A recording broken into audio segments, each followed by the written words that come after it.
Alright, people, review of the week time. So, great that we had a couple of fight cards on last night and on Friday as well. It's great that, we're getting, pretty much between now is kind of when, I don't want to call it the boxing season because, boxing doesn't have any off seasons in it, but it's been a reasonably quiet start to the year. But now we're looking at cards pretty much every other week, it seems. I know February is going to be a mad busy month in terms of all the action that we have. Obviously, the Feb 22nd show, Chisora, got Adam Mazim next week. We've obviously got as well Dave Morrell and Dave Benavidez, which I have to do some previews for because that's going to be an epic fight. So we're into a really good time now. And it kicks all off. It really kicked off. Let's start and talk about Naoya Inoue. As we always do, review of the week, we talk about the cards, the fights that have been over the course of the weekend.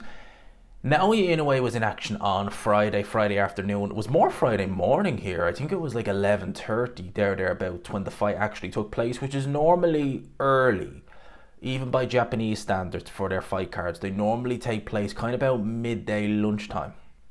So this was on a little bit, so I missed the first two rounds, but Inoue was in there with Ye-Yoon Kim, a late replacement, as I said in previous videos. Inoue did what you would expect, He was in there with a guy who was game, and, Ye-Yoon Kim, he's not a terrible fighter. He was able to punch with Inoue. If nothing else, he can take that from him. He was able to land, he was able to punch with him, but he'd nothing to bother Inoue with. He had absolutely nothing, and Inoue, once he found his range, once he figured out basically, it didn't take him long to figure out what he had in front of him with Ye-Yoon Kim. And once he did, the fight was over pretty damn quick. He heard him in round number 4. Ye-Yoon Kim goaded Inoue to come on, hit him. And, well, need I say more? There are fighters in boxing, you don't goad them. You don't goad them to hit you. Inoue is one of them. Zhilei Zhang is one of them. Daniel Dubois would be one of them. Why would you not goad them to hit you? Because if they hit you, chances are they're going to knock you out. And that's what happened. Big right hand. Ye-Yoon Kim was all kinds of messed up. He was never going to beat that count. Inoue moves on. Now, he has now signed a deal with Riyadh Season. A lot of people are saying, and Eddie Hearn, I'll talk about it because the quote's there, but Eddie Hearn trying to, Eddie Hearn will do what Eddie Hearn is going to do. He's trying to make out that MJ Akhmadaliev is the main guy, that, Inoue is ducking him and this, that, and the third, and, having a go at Inoue's CV, which you can't do because Inoue's CV speaks for itself. I mean, Eddie Hearn is probably, I'm talking about it now, but Eddie Hearn is probably trying to, bang on the fact that the lower weights, a lot of people don't really pay attention to it as much. So you could make a claim that, Inoue's beaten nobody. Listen, Inoue won his first world title at 108 pounds. For Omar Nava, who was undefeated, he wasn't undefeated at the time. He'd already lost. But he was a long reigning champion at that weight, 115. And Inoue chose him. He could have fought anyone at that weight. He could have fought a weaker champion. He chose the guy at that weight. He's beaten Jamie McDonald, one of your fighters, Eddie Hearn, mind you. He's beaten Nonita Donaire twice. He beat former world champion, I can't think of the guy's name now, but he fought, didn't he fight, I can't remember his name, he was a Mexican fighter, I think he might have fought Paul Butler, I can't think of his name off the top of my head. He's beaten Marlon Tapaz, he's beaten Stephen Fulton, for God's sake, he beat Stephen Fulton. A new CV, I don't even have it in front of me, but it ain't a bad CV, Eddie Hearn, it ain't a bad CV. That was his fight. Now, Eddie Hearn had 2 shows on.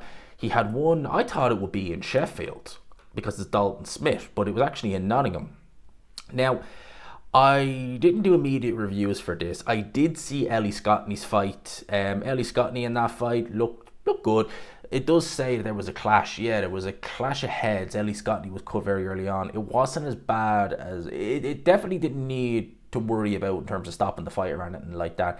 She was well in control, cruised to a decision. Ellie Scottney, IBF, WBO for what it's worth, and IBF, I should say, IBF to IBO and WBO. Women's Super Bantamweight champion Harry Scarf and Conan Walker. Harry Scarf looked to be winning the fight, gets taken out in the 11th round, kind of a come from behind knockout. But we all want to know about Dalton Smith versus Walad Uza, I think is how you pronounce his name. EBU title was on the line, the full version. Yeah, listen, Dalton Smith did what he needed to do. He looked very good, as he normally does. Dalton Smith's a very, very good fighter, very talented fighter. he will have had harder sparring sessions than this fight. You see, European level can be a bit of a strange one. And it was apparent to me looking at this guy that he shouldn't be in there. Like, this was a vacant European title, but he shouldn't have been in there fighting for a European title anyway. He's a French fighter, and normally, see, European level, it's a weird one, right? Because you could run into a David Avanesian at European level, who is a solid European level fighter, and if you're a prospect coming up, you want to be very careful. If you're not the real deal, you'll lose, like Josh Kelly. Or you run into a guy like this, no disrespect. British level, you can have a harder time winning a British title than you could an EBU title. Even though a EBU title is more lucrative in a sense of, and a lot of fighters would actually say they prefer the Lonsdale belt because the history that goes with it, but an EBU title will get you ranked in the sanctioning bodies, at least in the top 15. You could run into someone who's very easy and a very easy touch. Like, I'll give you an example. Sam Eggington won a European title at 147 many years ago now, but he won one. He only kept it for, I think, one fight, and then he lost it. But he fought a guy, he knocked him out in, I think, 10 rounds. And I can't remember the guy's name. I think he was Spanish. Have you heard of him before or since? I mean, I can't even remember his name. You can get an easy touch at European level, or you can get a hard touch. It's kind of one or the other. At domestic level, you're more familiar with the guys. So you tend to know, all right, he's British champion, but, Dalton Smith versus the British champion. But you know what I mean? The Sam Maxwells of the world. And he's already beaten Sam Maxwell, so you know what I mean. Whereas European, it can be, okay, he's really tough or he's really easy. It's kind of, there's no real in between. So Dalton Smith should be free for April should a fight with Adam Azim come up, because Adam Azim is fighting next weekend. He's fighting Sergei Lipinets in the OVO in Wembley. If he gets through that, Lipinets is tough. He's tough, but he's seen better days, much better days. I mean, he fought Boots Ennis. How many years ago now? Was it 3-4 years ago? So, and he got beaten in that fight. So look, I'm expecting Adam Azim to come through it, but I'd love to see Smith versus Adam Azim. They're talking about going for a world title. Listen, I've said it before, I'll say it again. I'd be picking Dalton Smith to beat Adam Azim. I think he'd beat him handily. I will pick him over Adam Azim. Adam Azim, very flashy. They put the brakes on him a good bit over the last couple of years, because they were really, I think it was at 22 or 23. They were talking about pay-per-views. I was like, nah, man, you're not going to... Because if to do a pay-per-view with him, you'd have to put him in with someone game. And I was like, yeah, he is not ready for that. He is definitely not ready for it. He may never be. He may never be ready. But him against Dalton Smith, I'd love to see it. Look, that European title was vacant from Adam Azim. Adam Azim won it. He vacated it. And now listen, I don't have a problem with a fighter winning a European title and vacating it if they're looking to go and challenge for a world title. If they're looking to, go up a level. Adam Azim won that title, vacated it, and fought. Well, originally he was going to fight Harlem Eubank, and then he fought O'Hara Davis, neither of which are a step up. Dalton Smith, why not fight him? He was mandatory as far as I believe. So, to me, you got to ask questions about that one. In terms of the US show, I haven't seen many fights on this. I haven't seen Andy Cruz yet, to be honest with you. I haven't seen a lot of the guys on here, but I did see Diego Pacheco versus Steve Nelson. Steve Nelson's trained by Bomac. He's in the Crawford camp. When I heard that, I was like, okay, well, this guy has got to be no slouch, because I don't think Bomac can be one of the guys to work with you and put his time into you if he doesn't see ability there. Now, Nelson actually surprised me in there. I believe he's quite old, even by super middleweight stand, 36 years old. I was looking at him in there and I was thinking, Jesus, when did he turn pro as well? 2016. I was looking at him and I was thinking, God almighty, if you turn pro, say 22, 23 years of age, it could have been something, because there's ability there. There was moments in that fight where he didn't press me. I'm not going to lie. I was looking, thinking, okay, because I rate Pacheco very highly.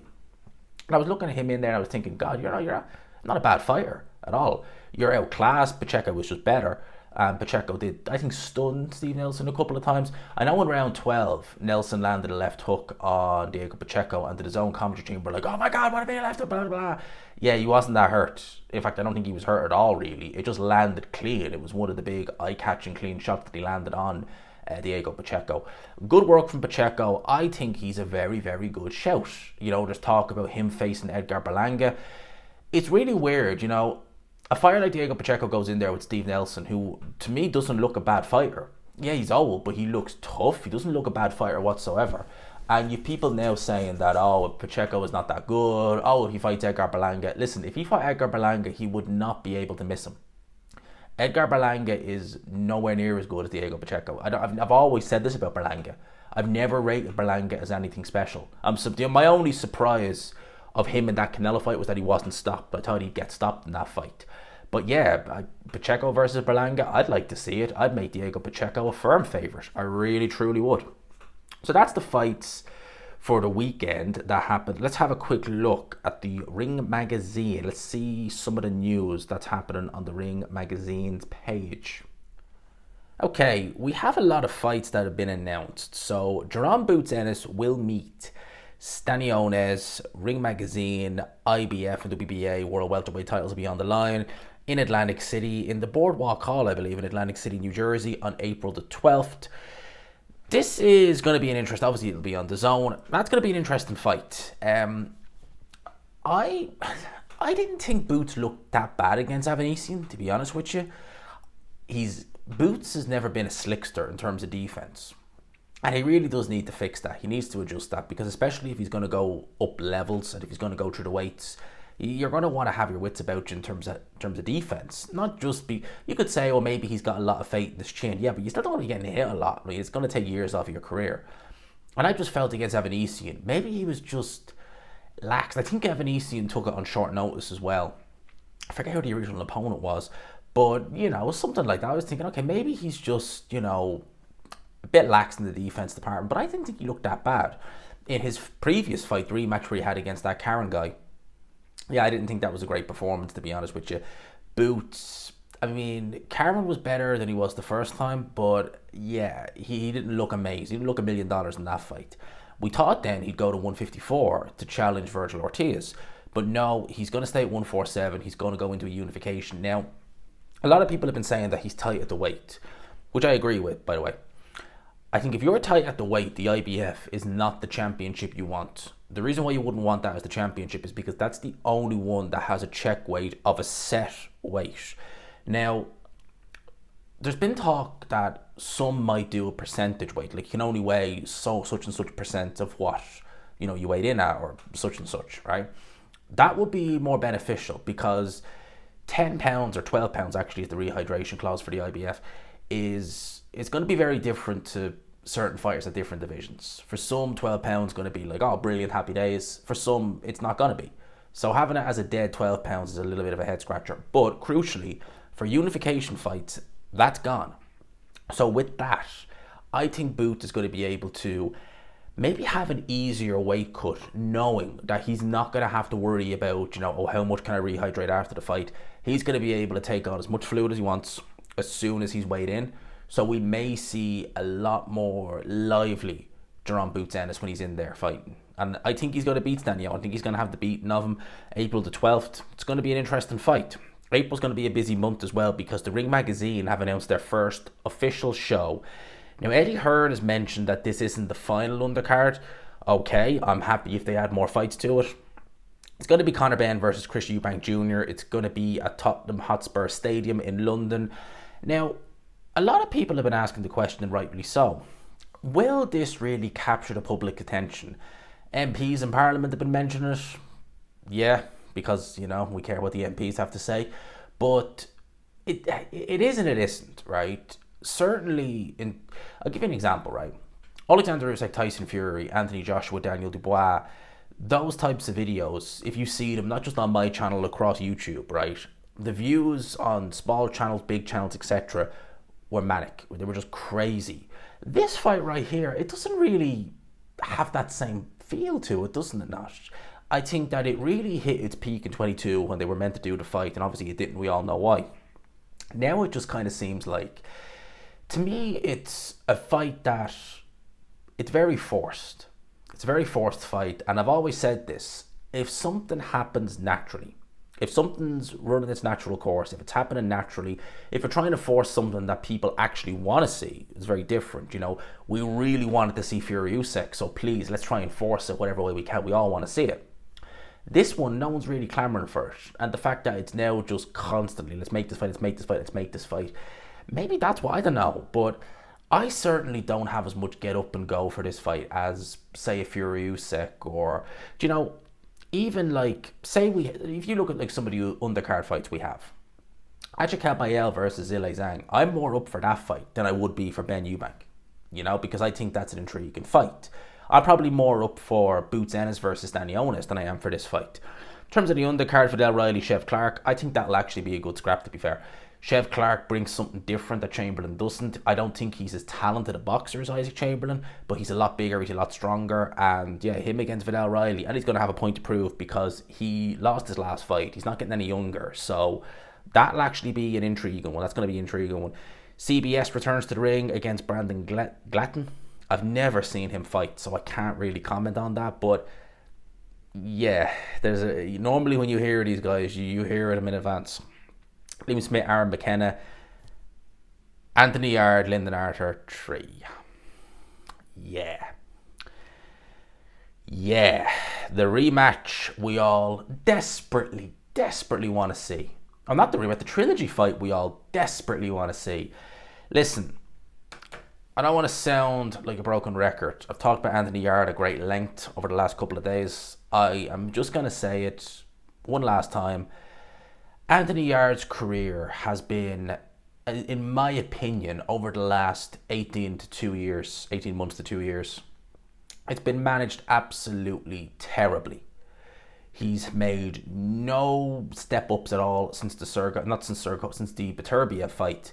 That was 2 years ago. He's done literally nothing since then. He nearly lost his last fight.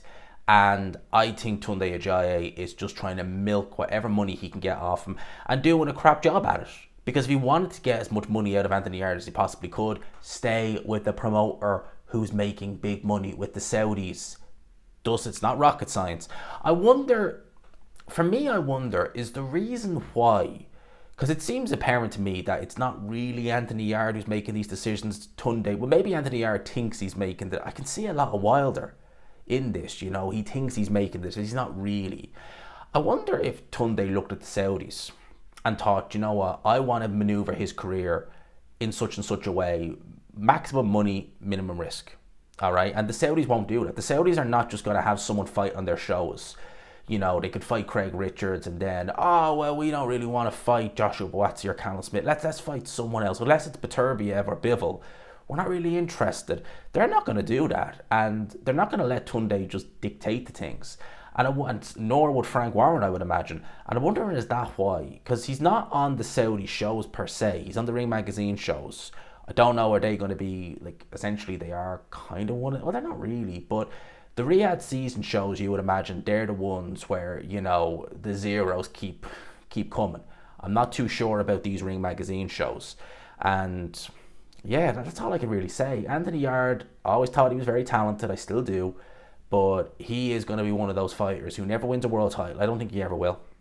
Certainly not at this point. And he's going to be one of those fighters where you look back and say, if only he'd actually managed his career the right way or had someone who could manage it right, what could he have done? I think he could have won a world title. I do. Maybe even at 200 pounds. I think he could have maybe done something there. But look, he's got Tunde Ajayi managing him, and need I say more? You know? The ring has confirmed that the IBF have now scheduled a purse bid for Subriel Matias versus Gabriel Gonzalo Venezuela for a final eliminator to get a crack at Richardson Hitchens next. Interesting.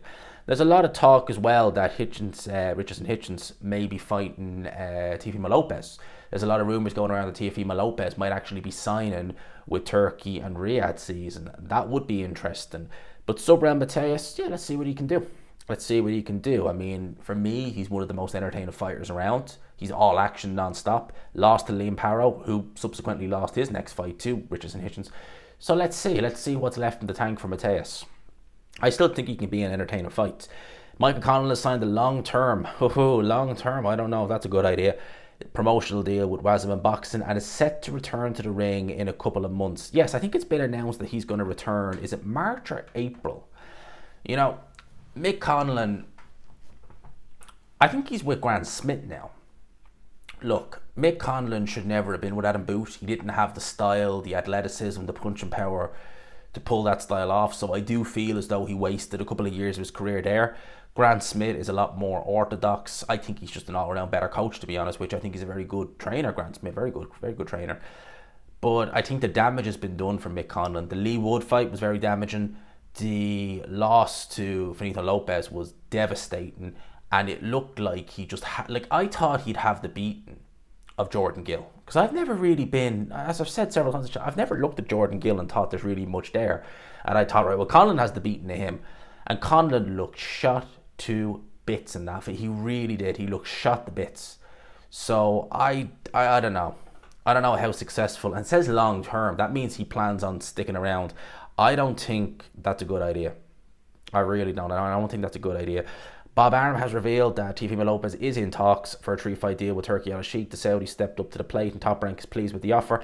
Now it's time for Teofimo Lopez. I think Teofimo will like the package the Saudis have presented. Teofimo Lopez can be an interesting character though sometimes. He really can. He can be an interesting character. You wouldn't know with him. Liam Smith is re-signed with Eddie Hearn. We already know that he's going to be on the undercard of Chris Eubank Jr. Conor Benn. WBC have reaffirmed that the winner of Dave Benavidez versus Dave Morrell on February 1st this week will be mandatory for the winner of Beterbiev versus Bivol. So the winner of Beterbiev versus Bivol, they are going to lose some titles, I would imagine, because you're going to have a mandatory with that, for one, the winner of that. You're going to have a mandatory with the winner of Boazzi Smith. So imagine titles getting fragmented at 175 very, very quickly. Keith one-time Thurman. God, there's a blast from the past. Do you remember him? And it's understandable if you don't, because he's done absolutely nothing since 2017. Keith Thurman since 2017, all right, he beat Danny Garcia March of 2017. It was the same day that Tony Bellew fought David Haye the first time. He beat Danny Garcia unified at welterweight. He didn't fight again until 2019, and then he fought in January 2019, and then he lost to Pacquiao in July of that year. He didn't fight again until 2022 against Mario Barros. It's been 3 years, and now he's fighting Brock Javis in Australia on March the 12th. This is like Keith Thurman. You know, I loved Keith Thurman when he was in his prime. When he was on the come up, when he was one time, I loved watching Keith Thurman. I thought he was really fun to watch. He was really talented. He had good punching power. And I don't know. I know he had a couple of injuries. I know that kind of stopped him from returning to the ring in 2018 because he had, I think, a bad elbow injury. But like, what the hell? Like, you know, and he's a PBC. He's been with PBC for a long time. And that's another one. I mean, this is a guy, he's happy to fight once every 3 years. Jesus Christ. I thought there was a lot of good with Keith Thurman. I really did, but clearly not. William Zepeda will be rematching Tevin Farmer, apparently on March 29th in Cancun in Mexico. That will be, look, Zepeda, he looked awful in that fight. I'm not going to lie, Tevin Farmer is not even a big puncher, and he had Zepeda, he had him down. But he had him hurt on multiple occasions in that fight. Not a good look for William Zepeda at all. Really, really not. Sebastian Fondora and Corndale Booker are reportedly finalising a deal to fight on March 22nd in Las Vegas. I've never heard of him. I've heard of Fondora, all right, but I can honestly say I've never heard of Booker. I really haven't. He was meant to be fighting Errol Spence. Please, dear God, let's not have Errol Spence back in the ring anytime soon. I think he should sail off into the sunset, to be honest with you. I really, truly do. I think he should just stick a fork in him. He's done. Sail off into the sunset.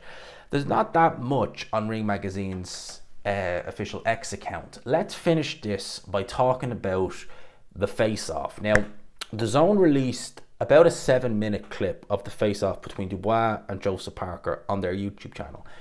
Now, I imagine that's not the finished article. That's probably just the kind of tease for us to have a look at. And you can definitely see that Dubois, although he doesn't, and Dubois not being the sharpest, you know, he said things in that interview or that face-to-face where you were just kind of like, really? You know, when he goes to Joseph Parker, what happened against Joe Joyce, huh? It's like, mate, look in the mirror. There you go. You know, so he does those. That's why I think that's why he needed Frank Warren there. And I would have preferred, I mean, God help him if he'd have just been him and Joseph Parker. That would have been painful. That would have been painful for Dubois to go there, because he just would have been absolutely, oh man, good Lord. It would have been painful. I'll tell you that. Frank Warren being there, being the bully boy, having a go at Ade at times, jumping down the throats of Joseph Parker, Andy Lee. And you got to bear in mind, right, Joseph Parker is a Queensbury fighter. Surely that's a bad, I know Frank Warren's done that in the past where he's had an in-house fight and he's made it very clear, patently clear who he's siding with. But you think, you try and be, look, Parker knows Dubois is Frank's guy. He's always been Frank's guy. But still, you want to try and keep a little bit of impartiality. You've got two fighters at a face-off and you're sitting, and every single time you say something about Dubois, the promoter, your promoter too, is jumping down your throat. That's a bad look. I'll say it once, I'll say it again. They're overlooking Joseph Parker. They're overlooking him. In spite of what Daniel Dubois may say, he's overlooking Joseph Parker. There's no doubt in my mind that obviously Alexander Usyk is sticking around, at least for the time being, probably for this year anyway. There's no doubt in my mind that Daniel Dubois and Frank Warren have one eye on Alexander Usyk. They're pulling for that rematch. They want to do it in the summer. They believe that this time around they'll win, as they should. I don't think they will personally. But at the end of the day, there's no use planning for that rematch while you have a game opponent in front of you. And I've said this several times about these Riyadh season shows. The good thing about them is they make competitive fights. The bad thing from that point of view is that they're planning the next card, and it's like, mate, these are competitive fights. You can't plan for, Joseph Parker, Daniel Dubois, Alexander Usyk when he's fighting the likes of Joseph Parker, a very, very good heavyweight, top heavyweight in his own, a former world champion. He's improved a lot under Andy Lee. If Daniel Dubois goes into this fight and he's overlooking Joseph Parker, which I feel is a real possibility he will be doing, and in fact is doing, well, he's in for a rude awakening come fight night, because you can't look at what he did against Anthony Joshua and say, oh, it's going to be the exact same against Joseph Parker. Well, Joseph Parker has never shown himself to be as defensively opened as Anthony Joshua was. Joseph Parker, yeah, he's been stopped, but he's been stopped by a very, very big puncher in Joe Joyce. He might be slow as molasses, but you don't want to stand in front of Joe Joyce. Joe Joyce is a big puncher. Ask Daniel Dubois that. Ask anyone who's fought Joe Joyce that. They'll tell you that. He's been down by a very, very good left hook by Dylan White, one of his best shots. Has he been down? He was down against Chisora, and a lot of people have said Chisora is one of the hardest punchers they've been in the ring with. So you don't underestimate the resilience, and his defense is quite good as well, Joseph Parker. He normally is quite cute in there. He can be hit, most heavyweights can, but he's not a bad fighter. He really isn't. So Daniel Dubois, overlook Joseph Parker at your peril, is what I'd be saying. It's going to be really interesting to see the full unedited version of that. Because again, I looked at those clips and I'm just thinking, God almighty, if it was just, as it probably should be, if it was just fighter A, fighter B, Ade in the middle,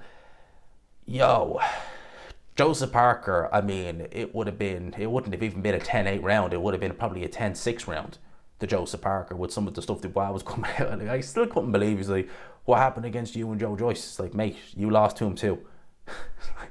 Honestly. Dubois, he's the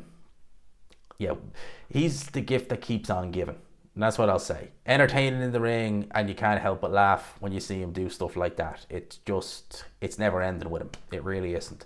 So let me know your thoughts on everything I talked about in this video. I hope you enjoyed the video, people. It is the start of a new week. I hope you all have a great week. A lot planned this week. It's going to be a busy week for me this week. I've got a lot on, a lot of good stuff. And things are happening over here. That's all I'll say on that one. Hope you enjoyed it. Smash the like button, hit subscribe, all that good stuff. I'm 9 subs off 22k at the time of recording. It is 10 o'clock on a Sunday night. I'm 9 subs off. Please, let's do it. Please. Peace.